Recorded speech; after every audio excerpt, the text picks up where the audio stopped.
நான் வந்து இப்போ டிஎம்கேக்கு தான் வாக்களிக்கலான்னு இருக்கிறேன். எனக்கு வந்து இன்னைக்கு சூழ்நிலைக்கு நேர்மையா வந்து இருக்கிற ஆளு விஜய்னு தோணுது. அதனால அவருக்கு வாக்களிக்கலான்னு இருக்கிறேன். விஜய் கட்சிக்கு தான் போகணும். இந்த டைம் வந்து கண்டிப்பாக விசில் சின்னத்துக்கு தான் ஓட்டு. நான் வந்து விஜய்க்கு ஓட்டு போடுறதா இருக்கிறேன். நாங்கள் எப்பயுமே உதயசூரி தாங்க நாங்கள் ஓட்டு போடுவோம். விஜய்க்காக ஓட்டு போடுறோம். இப்போ வந்து விஜய்க்கு போடலான்ட்டு இருக்கிறேன். கண்டிப்பாக டிவிக்கே தாங்க. இப்போ வந்து விஜய்க்கு ஓட்டு போடுவேன். இந்த முறை வந்து பார்த்தீங்கன்னா டிவிகேக்கு நான் ஓட்டு போட போகிறேன். விஜய்க்கு போடுவோம். விஜய் சாருக்கு முக ஸ்டாலின் தான் ஓட்டு போடும். தளபதிக்கு தான் ஓட்டு. இந்த மாதிரி தாவேக்காக்கு விஜய்க்கு ஓட்டு போடலான்னு டிவி கேட்குது. விஜய் அண்ணாக்கு சப்போர்ட் பண்ணுறோம். டிவிக்கே போடுறேன். என்னோட ஓட்டு கண்டிப்பாக விஜய்க்கு தான். நான் திமுக தான் ஓட்டு போடுவேன். டிவிகேக்கு போடலான்னு இருக்கிறோம். டிவிக்கு ஓட்டு போடலான்னு இருக்கிறேன். சூரியன் தாங்க. நாங்கள் திமுக தான் நாங்கள் போட்டோம். உதயசூரியனுக்கு ஓட்டு போடுறோம். தமிழக வெட்டுகளுக்கு ஓட்டு போடலான்னு விஜய் கட்சிக்காக போடலாம் அப்படின்னு முடிவு பண்ணிட்டேன். நம்ம குடும்பத்துலேயும் அப்படிதான் எல்லாத்துக்கிட்டையும் பிள்ளைங்கிட்டலாம் சொல்லிட்டேன். இந்த வாட்டி டிவிகேக்கு ஓட்டு போடலான்னு இருக்கேன். அலின் அண்ணனுக்கு எங்கள் ஐயாவுக்கு அண்ணனுக்கு தான் கண்டிப்பாக ஓட்டு போடுவோம். இந்த முறை வந்து நம்ம தொகுதியை பழனியப்பா அவர் தான் நிற்கிறாரு. இந்த முறை ஓட்டு அவரு தாங்க போடுது. மக்களுக்கு வந்து மாதம் பெண்களுக்கு 1000 ரூபாய் உதவித்தொகை வழங்கினார் டிஎம்கே இது ஸ்டாலின் அவர்கள். அதனால் மறுபடியும் அவரே வரும் நாங்களும் ஆசைப்படுறோம். மறுபடியும் வந்து 2000 நான் மறுபடியும் ஆட்சிக்கு வந்தால் மறுபடியும் 2000 ரூபாய் உதவித்தொகை கொடுக்குறேன்னு சொல்லியிருக்கிறாரு. அதை பொறுத்து நாங்கள் அவருக்கு மறுபடியும் வாக்களிக்கலான்னு இருக்கிறோம். மக்களுக்கு பெண்களுக்கு வந்து இலவச பேருந்து வசதி கொடுத்துருக்குறாரு. மறுபடியும் வந்து பிள்ளைங்களுக்கு வந்து கல்லூரி படிக்கிற பிள்ளைங்களுக்கு வந்து மாதம் 1000 ரூபாய் உதவித்தொகை கொடுத்துருக்குறாரு. அதனால் எப்பயுமே நாங்கள் டிஎம்கேக்கு தான் வாக்களிக்குவோம். அதனால் எந்த மாற்றமும் இப்போவும் டிஎம்கே தான் வரணும்னு எங்களுக்கு விருப்பத்தோடு வாக்களிக்கிறோம்.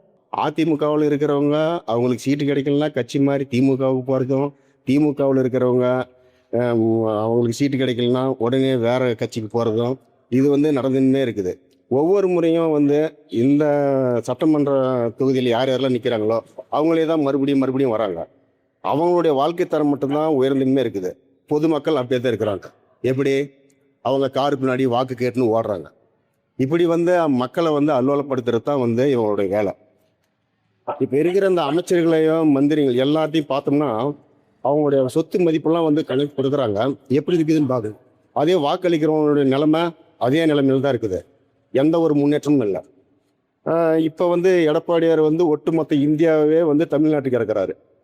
திமுக என்ன பண்ணுது, இருக்கிற எல்லா கட்சியும் ஒன்றா சேர்த்து நான் தான் ஜெயிக்கணும்னு நினைக்கிறாங்க. இதில் இலவசங்கள் வேறு. நான் 10,000 கொடுக்குறேன், நான் 5,000 கொடுக்குறேன்.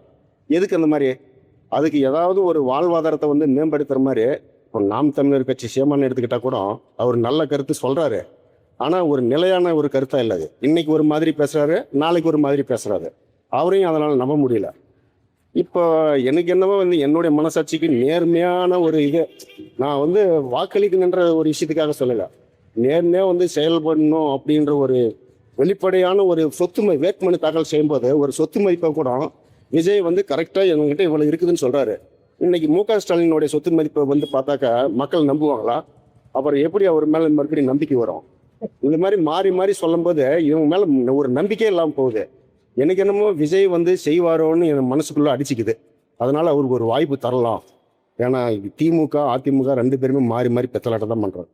புதுசாக வரவங்களுக்கு ஒரு வாய்ப்பு கொடுத்து பார்க்கலாம். வரலன்னா அடுத்த இதில் தூக்கிடலாம். இது ஒரு பெரிய விஷயமே இல்லை. ஒரு வாய்ப்பு கொடுங்கன்னு கேட்குறாரு. இல்லை வந்து அவருக்கு அந்த வாய்ப்பை நம்ம கொடுத்து பார்த்தா தான் தெரியும். அதனால் இந்த ஒரு முறையும் அவருக்கு நம்ம வாய்ப்பு கொடுக்கறது தான் நான் தயாராக இருக்கிறேன். ஒவ்வொருத்தரும் எதிர்பார்க்குறோம். ஏடிஎம்கே வந்தால் நல்லது நடக்குமா, டிஎம்கே வந்தால் நல்லது நடக்குமான்னு எதிர்பார்க்குறோம். இது வரைக்கும் அந்த மாதிரி எந்த ஒரு நல்லதுமே நடந்த மாதிரி எனக்கு தெரியல. கண்டிப்பாக இந்த டைம் தளபதியாக வந்து இறங்கியிருக்காரு. எல்லாத்தையுமே கண்டிப்பாக நல்லது தான் நடக்கும்.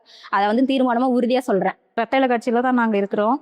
எங்கள் அப்பா எங்கள் தாத்தா இருந்த தலைமுறையே எல்லாருமே ரெட்டையில கட்சி தான். ரெட்டையில கட்சியில் தான் இருந்துட்டு வந்தோம். அதில் இருந்தும் எங்கள் அப்பா இருந்து அதிலே தான் இறந்தாங்க. அதில் இருந்து எங்களுக்கு ஒரு யூஸும் இல்லாமல் போயிடுச்சு. அது பின்னாடி இப்போ வரைக்கும் ரெட்டையில கட்சியில் தான் நானும் பணியாற்றின்னு தான் இருக்கிறேன். போகிற வாரம் மீட்டிங் எல்லா இடத்துக்கும் கூட்டிகிட்டு போவோம், போவோம். எல்லாமே போயிட்டு வந்துட்டு தான் இருக்கிறோம். இங்கே ஒரு மாறுதல் இருக்காதான்னு சொல்லிட்டு நினச்சி இது பண்ணோம். நாங்கள் இது வரைக்கும் கேட்டு எதுவுமே ஹெல்ப் பண்ணதில்லை, யாருமே பண்ணதில்லை. ரெட்டையில கட்சியில் யாரும் ஹெல்ப் பண்ணது செஞ்சதே கிடையாது. நாங்கள் எவ்வளோ பிரச்சனை இருந்தாலும் போய் சொல்லவும் செய்வோம். அந்த டைமுக்கு அதை கேட்பாங்க. மீட்டிங்னா வந்து கூப்பிடுவாங்க, செய்வாங்க. அவங்க தேவைக்காக மட்டும் எங்களை யூஸ் பண்ணாங்க. எங்களுக்கான சொல்யூஷன் எதுவுமே அவங்க பண்ணலை, செய்யலை. ஸோ அண்ணா வரேன்னு சொன்னதுனால எங்களுக்கு கொஞ்சம் சந்தோஷம்.